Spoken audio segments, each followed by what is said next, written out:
So the subtitle of my book is, the title is The Vagabond, and the subtitle is Your Life Worth Living? It took me 110,000 words to get to that point, and then I had to throw it in the trash, because I got really good advice when I started writing the book. Someone said, write a lot so that you can write the narcissist out of you and then get the true story. And it's funny how that works in life. So I want to tell you about the night when that actually happened, when that question became extremely real to me. It was November 2011. It was a cold night. I remember it was late November, and I was sleeping, and then I had a nightmare. And it was interesting for me that word came up this morning about fear, about feeling fear, because that's exactly what my nightmare was about. It was an abstract dream. It felt like these walls were closing in on me, and I was in a complete panic. And the next thing, I woke up. And when I woke up, I realized I was having a panic attack. I could feel pins and needles running down the sides of my face. I could feel my heart racing. And you know when your heart races like that and you breathe, it goes, it beats in your throat. And that's what I was feeling. And I didn't want to deal with it. So I tried to force myself to fall asleep again. And I was in that in-between, awake and not awake, and I managed to kind of doze off. But as I dozed off, I was straight back into that nightmare. And then I woke, and this carried on for about 45 minutes. And I woke up again and have the panic attack. And eventually I just went, you got to face whatever this is. And I was about to turn 40. And when I was awake, I started thinking, and then I realized that everything we'd worked for in my 20s and my 30s, everything I dreamt of, it hadn't happened. At least not in the way I'd expected it to happen. And not only that, the thing that really, really hammered me, the thing that actually caused the deepest panic was I went, oh my word, I can't go back. I'm out of time. I can't go back and fix it. It's like it's over. It's too late. And what it was my career at that point was in a complete dead end. We had tried to have a family and 4 kids, and oh gosh, it was hard stuff, anencephaly, little boy, the skull doesn't close, so that's the end of that. And, seeing your body and heart break at the same time was just so, so heart-wrenching. And at the same time, we had invested everything we had to fulfill this dream of going to America. It's not because I didn't like South Africa, but it's like a golfer that does well on the Sunshine Tour, and they go, oh, well, let's try the PGA Tour. It's similar in acting. We never left because we didn't like South Africa. We adore South Africa. And the idea was to actually do well there so we can bring some work back here, build a bridge between the two. So that had failed. Our money was gone, homes, everything. It was, and our health was suffering. So it's like Job, you lose your family, you lose your estate, and your reputation shot. The phone doesn't ring anymore. So the best thing I can do is get up and go and pray. But as I'm walking, I'm thinking, what am I going to pray for? Breakthrough? More money, a job? Now, that's pointless. We've been trying that for the last 20 years. What's the point of that? And so when my knees hit the ground, I just feel like I'm competing with this guy. But so when my knees hit the ground, I was surprised at how bitter and angry I was at God. I was like, come on. I've done all the things they told me to do. I've prayed all the prayers. I've Bible college, and I've obeyed you. I studied a stupid degree that I don't even use. I did all these things, and I just carried on. There was a long list. And eventually I got to the conclusion, and I said to him, I have no evidence that you've been in my life. If someone looked at me as a Christian, they would go, yep, there's not much evidence. The irony, though, is that I related all the evidence to achievements, career, all that different stuff. But at that point, I was just going, isn't that what it's about? The abundant life, all the promises, all that stuff. Really what I was saying, which I only discovered later on, I was saying to God, you got my history wrong.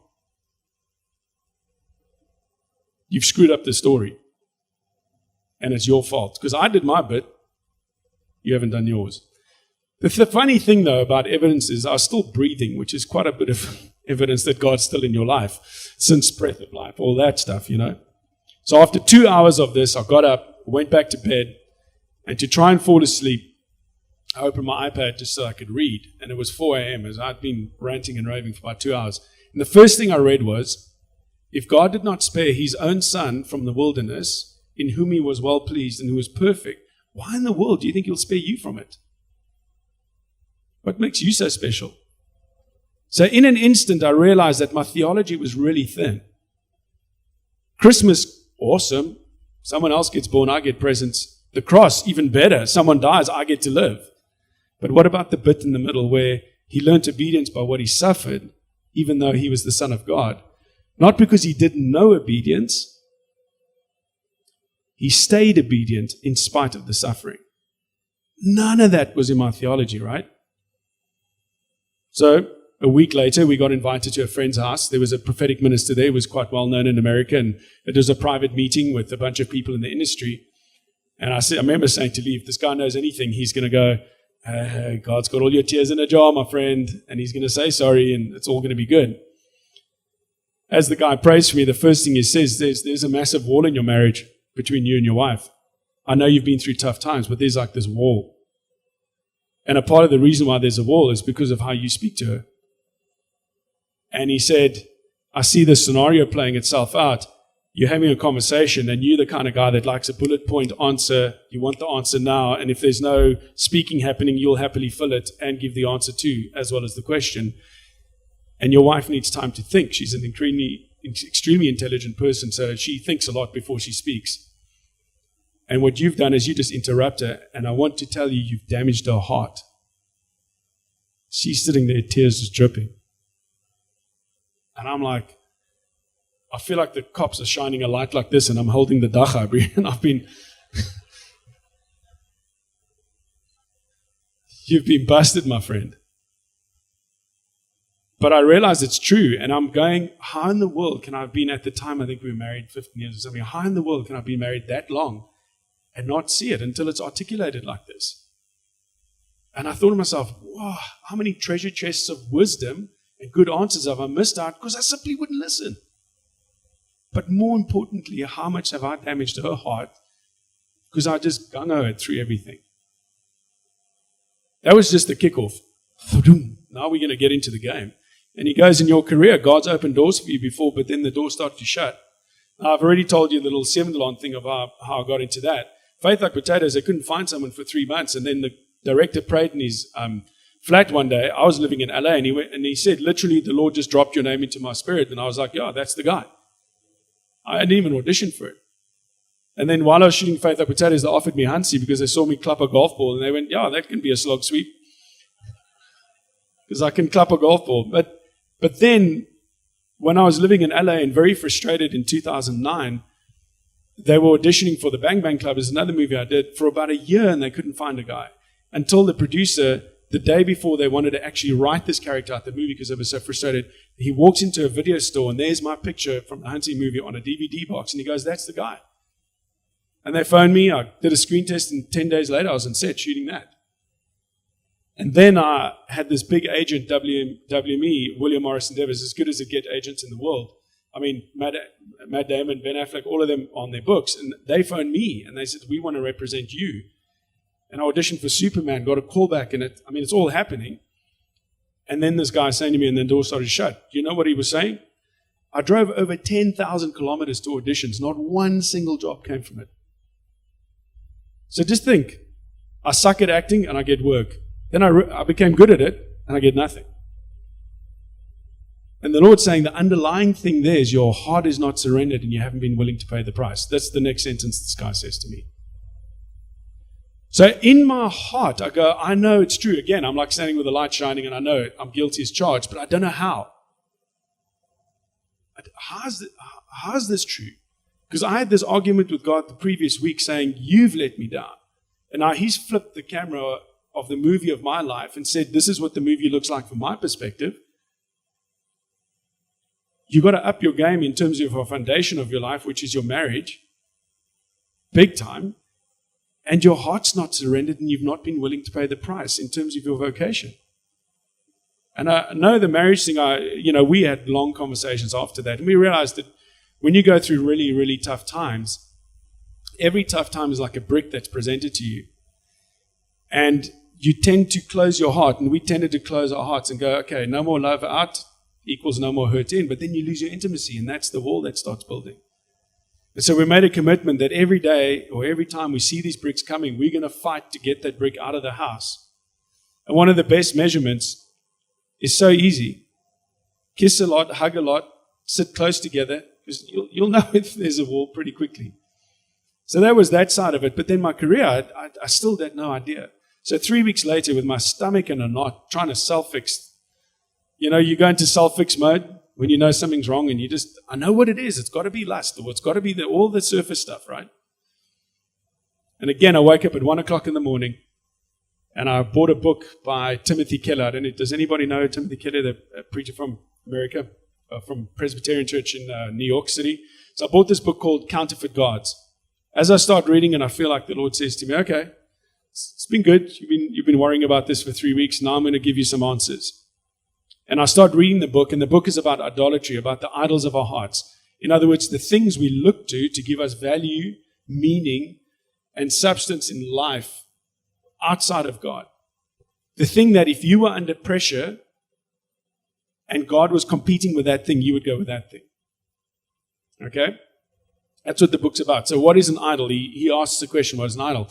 So the first thing you read is the simple question, is there anything in your life that you know of that's more important than God? I was like, no, there's nothing more important than God. And my God, you're the one.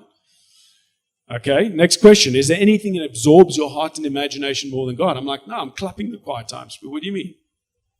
Okay, next question. Is there anything you look to give you what only God can give you? I'm like, no, man, I always pray for my needs with God, right? But then the next question caught me out. He said, is there anything in your life that should you lose it, that's so central and essential to your life, to the functioning of who you are? It's your identity. It's why you are. And should you lose that thing, your life would not feel like it's worth living anymore. Hence the title of my book, The Vagabond, Is Your Life Worth Living? Because I had to admit, yes, there is something like that. I mean, there were several things like that. But one of them was my career. And more importantly, my reputation, not with people, with executives, but with my peers, fellow actors. They think I was good. Should I be winning awards? And I had no idea. I had no idea it was that was my reality. And then the next question he asked, he says, is there anything in your life that you are willing to spend all your emotional, it's a very big one, your emotional and your financial resources on without even a second thought? When it comes to this thing, another question was, is there anything in your life that once it gets threatened, you become somebody different?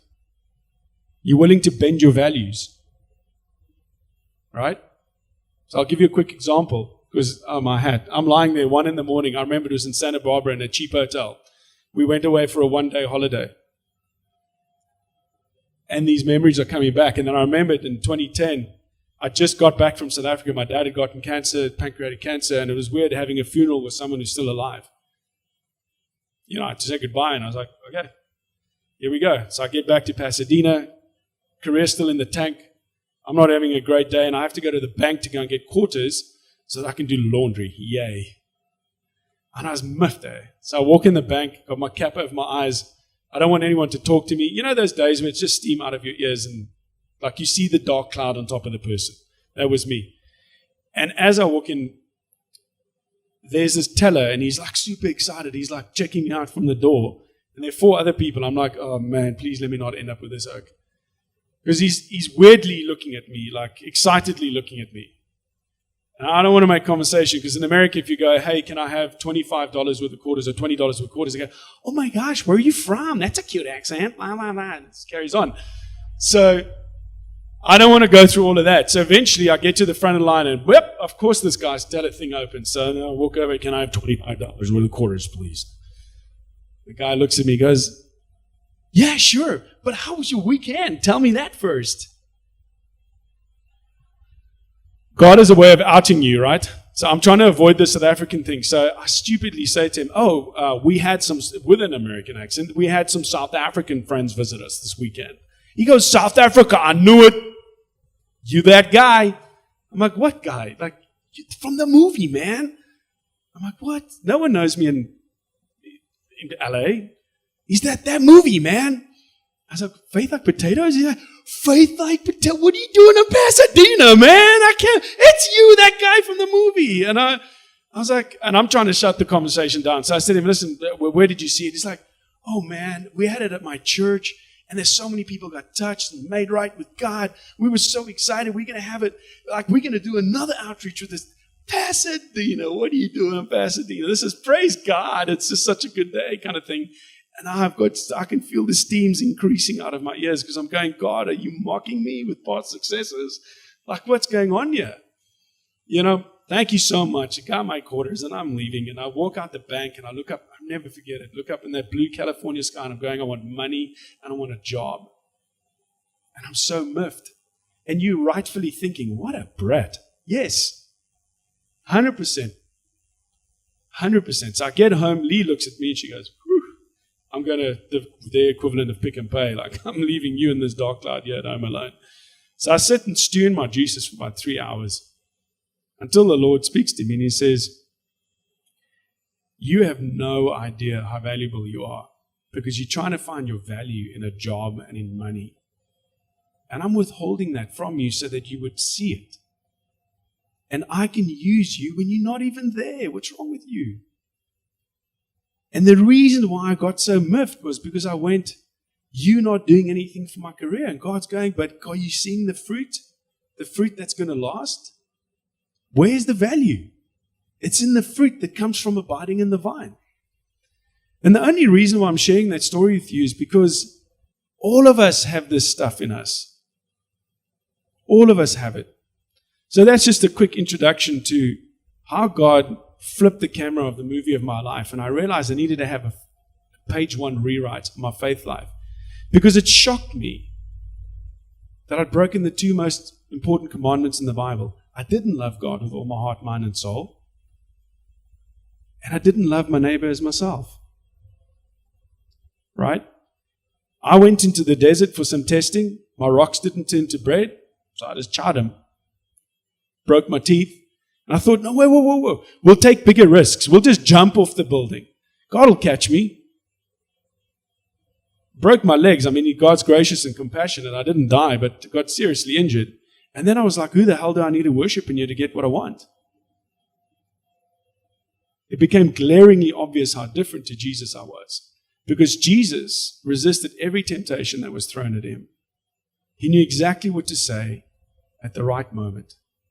Okay? But not only that, he came and died on a cross and became king, then ushers in God's kingdom. I, on the other hand, resembled more the older brother in the prodigal son story, where both these brothers, here's the thing, it's not the prodigal son story, it should be the story, because Jesus introduces the title of that story as there was a father with 2 sons. Because we get emotional about this kid that goes away, ends up in the pigsty, and he comes home, it's like, oh, it's great reconciliation. It is.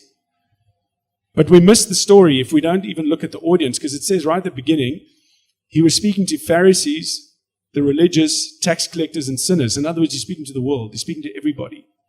And he holds up these 2 brothers, and he says, they're one and the same. The difference is, the one is willing to keep the rules to get the father's stuff, but not the father. The other one's willing to break the rules to get the father's stuff, but not the father. And I realized, oh my hat. I went to Hollywood as the older brother, going, you owe me a good life because I've kept the rules. Do you know why people in the world get so irritated with us Christians? Because they're going, you schmucks, you're the same as us. You just have a religious facade and so you're a bit more judgy. It's crazy, right?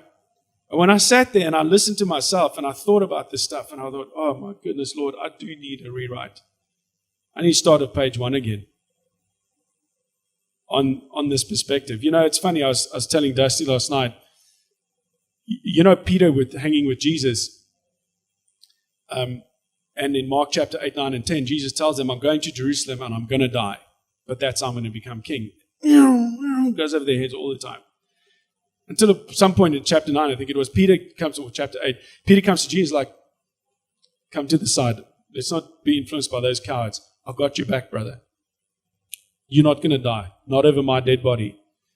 I mean, Jesus' response to him is, get behind me, Satan, right? And of course, we know this story. Peter turns out to be the coward out of the 12. He's the one that betrays him. And so this is what you've got to understand. Peter had more faith in his ability to stay committed to Jesus than he had in Jesus' ability to love him. So here's what I'm saying. Not on your best day can you live this thing. And it just took me to say, Jesus, not on my best day can I live up to committing to you. Not on my best day can I humble myself. On my best day, I'm probably worshiping something other than you to try and get my life to the place where I feel like it has value, meaning, and some kind of direction. Set me free from that. Set me free from my blindness. Because when you humble yourself like that before God, and you say to Him, your love, your power gets me to that point that I need to go, it changes the whole thing. So how did God remove some of these idols from my heart? So beginning 23rd, so what happened to me? At that point, I thought to myself, great. Now that I've seen all these things, I'm like, Jesus, I'm ready to rock and roll in LA. I'm now free, and I can go and serve my city. And you know what? No doors open for me except becoming a cab driver. 4 o'clock in the morning, riding a bicycle down to the depot to go pick up my cab, drive in the car. Los Angeles has over 10,500 kilometers of surface streets. There's about 20 million people in the all-over car. You cannot imagine the congestion and the intensity of driving in LA for 10 to 12 hours a day, 6 days a week. Because I was like, Jesus, I'm happy to be the actor guy and serve my city. And He goes, no, you came to the city to take from it, but I want you to give to this city. And the way you can do it is as a cab driver. So I spent, like I said, 10, 12 hours a day, 6 days a week. And you know what the irony was? In that little prison of my cab, God started teaching me some good theology. I had podcasts going. I even had reading the Bible going. And just started transforming my heart. He gave me a gift in the prime of my career. So the beginning of 2013 happens. I've got a friend who's involved in big TV shows, and he's a producer and writer, and he comes to me, and he had given me an opportunity the previous year to audition for the show. So he says, man, because he was literally like, you definitely getting it. It's no worries. We'll sort it out. So he comes to me and says, listen, we had production meetings, everything. And the conclusion we came to is you're too good looking for the roles. What? I was like, how's that possible? And he said, yeah, no, just you should be more of a villain. And he said, and the other leading guy you have too much like of a leading man presence kind of thing. So that's going to clash with that. It's like having 2 fly-offs, right? And I just like, what? How's that even? Idol. You put way too much value in what you look like. So we just need to knock it on the head. The thing that used to get you the job is now getting you not getting you the job. Right? The next day I write my big fancy agent in Beverly Hills, hey, I'm still pumping it hard. I'm still paying all the money to go to the coaches. Let's go. Let's do this thing. Letter comes back the next day. Sorry, we no longer represent you as of last year. Sorry if it's a surprise. I'm like, it is a surprise because no one phoned me. No one texted me. No nothing. The lack of humanity just killed my heart. Literally 3 days later, I remember it was a Friday morning, 5:30 in the morning. I'm waiting for a client in my cab, in my little outfit. And I get an email from a South African producer that I've been negotiating with for about 8 to 10 months, I think it was, about a movie role that they approached me about. And they said, you know what, we just had a production meeting, and unfortunately it's bad news. You, in the context of the movie and the new cast that we got in, you're too good looking for the lead role now. I've never had that message since then or before then. The Lord was making a point. He was saying, you have too much of your identity vested in what you look like. It's hard when the Lord shows you your heart. He bruises you, you know. I think it was about 4 weeks after that, I get a call from the dispatch center at the cab company. Said, you need to get back to the thing. I get back there, 25-year-old Serbian, 6'8". Boran Racic, he's running this place. Because we no longer have insurance. We made too many accidents. Insurance company take it away, so you've lost your job. Bro, it was humiliating enough to take a cab job to flip and lose one with your 25-year-old boss. Boom! Where's your identity, you know? A few weeks later, my wife Lee phones me. And she says, hey, my boss employed me in the wrong way. He was supposed to employ me as an employee at W-2, but he employed me as a 1099, which is a contract worker. We have to pay the price of a small BMW in social security tax. A few weeks after that, my bank from South Africa, who I'd been with for 17 years, phones me, says, you've been in the foreign country too long. You haven't been back in South Africa.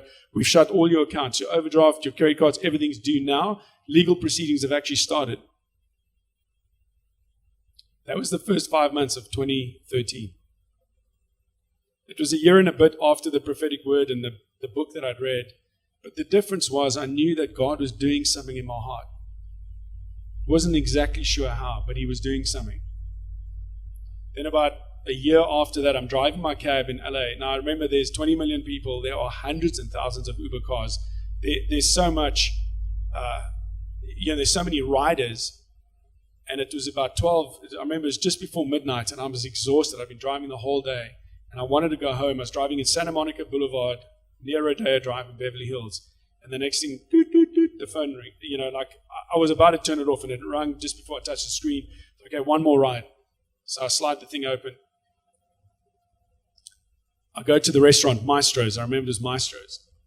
And I stop, and guess who it is? It's my old agent who wrote me that email. I'm a South African. I'm thinking, I'm going to pluck some you today.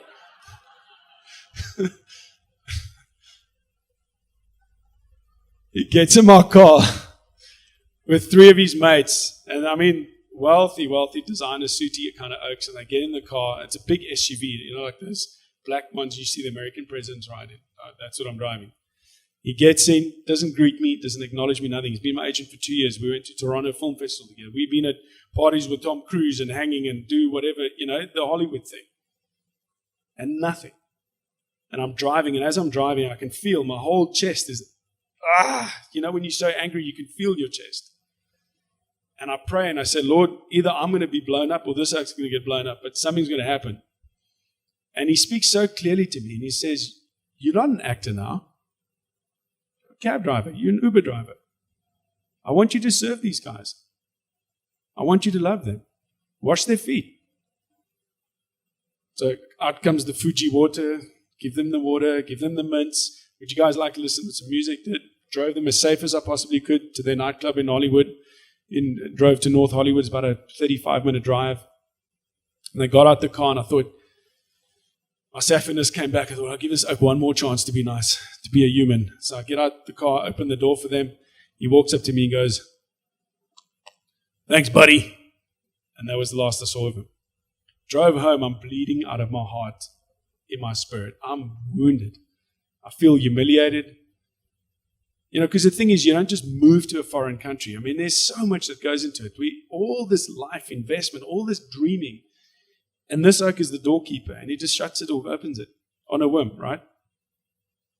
But as I'm writing about this 2-3 years afterwards, the Lord says to me, you thought that was a humiliating experience. It's about humiliation. No, my friend. It was about redemption. That agency you held in such a high position, you looked at them more than me to give you what you were looking for. And I needed you to redeem you from that false idol in your heart. But not only that, they showed you little to no humanity. I wanted you to show them humanity, because when you were my enemy, I died for you. And that's what I wanted you to do. I wanted you to turn the other cheek, because you thought my kingdom would come in Hollywood through you doing big movies. Don't be fooled. My kingdom came on earth as it is in heaven that night, because you were turning the other cheek. You were redeemed. Don't be fooled. And I feel no resentment towards this person.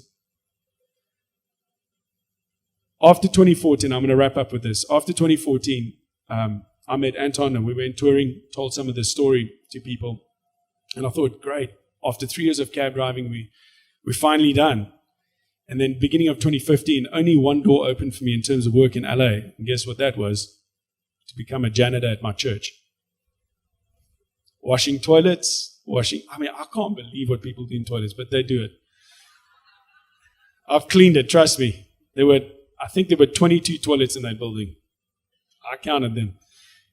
I worked as a janitor for 2 years, and I had no idea what God was doing with my life. I was now at that stage, I think I was like 43, And so 5 prime years of my life was just driving a cab, serving people, carrying bags, drunk people at home. I mean, LA is a messy city.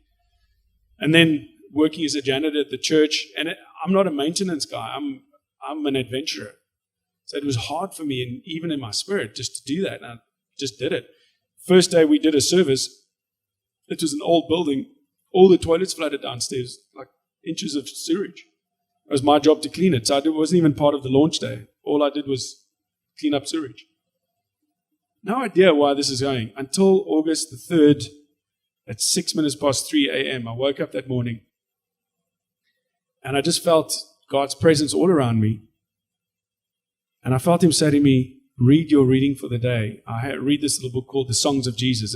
It's a devotional book based on the Psalms. And that day happened to be Psalm 88. And Psalm 88 ends with these words, you've taken from me my friend. You've taken from me my family. And all I've left is darkness is not my friend. And so he says, why would God leave that psalm in the Bible? It's terrible PR, for encouragement. Why would He leave that in the Bible? And He said 4 things. He says, first of all, you must know that a time of spiritual darkness can last a long time. That's a reality. That if that's not in your doctrine and theology, then put it in. Because Jesus said, be of good cheer, for I've overcome the world, but you're going to have trouble in this world. Peter says, don't be surprised when trouble comes your way. James says, when you're in trouble, your faith life is forced into the open. So it can last a long time. He says, second thing is when you have despair in your heart. And despair is when you've lost all hope. Don't leave it at the door. Bring it with you. Worship God with your despair. I praise you, but I have no hope. I love you, but I don't even know how to. Okay? Third thing he says, your prayers in those moments are way more effective than you can possibly feel or imagine. So pray them anyway. And then the final thing he said is look at Job chapter 1 verse 9. He says, yeah, we have a man who's willing to serve God for nothing. So in Job's life, what was the accusation against Job and against every single one of us? God, they're in it for what they can get. They're not in it for you. Which kind of is true. But when Satan lied to us about God, we went, yeah, we believe you in the Garden of Eden. God's really trying to hold out on you. But when Satan tells a half-truth about us to God, he goes, no, I've got them. And as I read that, I felt the Lord speak to me and say to me, 5 years ago, you came into the court of the universe and you accused me of having no evidence that I've been in your life. And you made the devil's words true. And you were found guilty, condemned. And that's all of us. We're in the same boat. And then he said, as the hammer fell, someone stood up and walked forward with nail-pierced hands and said, I'll advocate for him. I got his back, Dad. And he stood up and he advocated for me. And he said, I'll make those words untrue about him because I paid for it. And I felt the Lord say to me, this is what the last 5 years was about. You were willing to do something for me for nothing. You were willing to love me like I have loved you. I was his enemy and he died for me. And even after I got born again, I acted like an enemy. And he still loved me. And when I accused him of saying, I have no evidence that you've been in my life, he still stood up and said, I'll advocate for him. He used the words amazing grace. That's what I'm talking about. And it's transformed my heart. It absolutely transformed my heart. You know, when I was a kid growing up, and I know I've got to wrap it up. When I was a kid growing up, the big thing that they always used to say at the end of the service, do you know where you're going to go if you die? Gosh, and I'm like, oh my word, this weekend was rough. I better go up. Me. And then other weekends I'd go, I was okay. And then I ride home on my motorbike and panic. Oh Lord Jesus, don't let me die now. I'm not ready yet. But it led to zero moral transformation in my life. Because heaven almost became like this idol. It's like, what about today? What about the life between the cradle and the grave? And when I saw what Jesus did for me, he loved me and he gave himself up for me. And that I can't live up to that line, not on my best day. But I can say, Father, I would love that to be the thing that is true about me. But Jesus, do it in me. If you want to have meaning in life, love the Lord your God with all your heart, mind, and soul, and love your neighbor as yourself. Anything else will leave you empty, full of rage, ruin, and decay in the long run. And trust me, you will ruin every community you ever live in, whether it's a marriage, a business, a church, whatever it is, you will ruin it. The last thing I'll say is God loves you. Deeply, deeply loves you. I know it. Thank you so much.